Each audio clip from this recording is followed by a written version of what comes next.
Kingdom movie రివ్యూలు చూసి బాగోదు అనుకునే మైండ్ సెట్తో వెళ్ళా.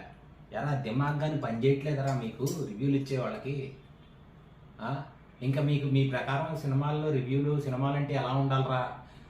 ఫస్ట్ హీరోని డమకాలు కొట్టుకుంటూ ఉండే ఒక హైప్ సాంగు, ఆ తర్వాత హీరోయిన్ సంకనాగటం లేదా ఒకరిని కెలికే జోకులు, అదేంటి ఇతర బిత్తర జోకులు వేసుకునేలాగా ఉండి, ఆ తర్వాత ఇంటర్మీడియట్ సీన్లో ఏదో ఒక సస్పెన్స్ వచ్చేసి, ఆ తర్వాత వెంటనే ఇంకా విలన్ గాన్ని నాటుకుంటూ వెళ్ళి ఒక లబాకీతో ఒక లాస్ట్లో ఒక సాంగ్ ఉంటే అదేనారా మీ బతుకులకి సినిమాలంటే?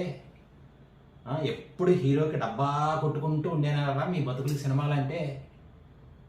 ఆ హాలీవుడ్ వాళ్ళని చూడండి రా, అన్ని రకాలు ఎంకరేజ్ చెయ్యండి. అసలు ఈ సినిమా నేను చాలా లో రేటింగ్స్తో వెళ్ళా. రివ్యూలు మామూలుగా 8 వస్తున్నాయి, 6 వస్తున్నాయని ఇంకేం చదవకుండా మామూలుగా ఆ రివ్యూలో ఏదో ఉంటుందిలే, కానీ నేను హాల్లో ఎంకరేజ్ చేస్తా కాబట్టి సినిమా చూద్దామని వెళ్ళా.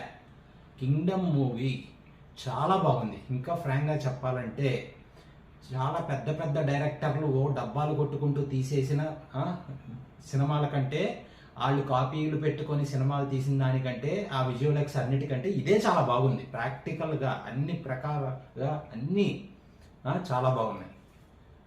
సౌండ్, ఆ తర్వాత సస్పెన్స్, ఆ తర్వాత సెంటిమెంట్, ఎడిటింగ్, విజువల్ ఎఫెక్ట్స్ ప్రాక్టికల్గా ఉండేటట్టుగా, ఆ డైలాగ్స్ సిస్టమేటిక్గా, స్టోరీ సెకండ్ పార్ట్ ఏంటి అనేది అన్నీ చాలా బాగా తీశారు. సినిమా హాల్కి వెళ్ళి చూడండి కింగ్డమ్ మూవీ. నేను ఆడి ఫ్యాన్ కాదు, ఓపెన్గా చెప్తున్నాను.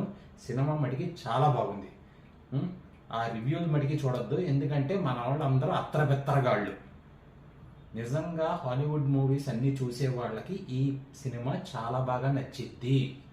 చాలా ప్రాక్టికల్గా తీశారు. ఓకేనా? All the best. జై హింద్.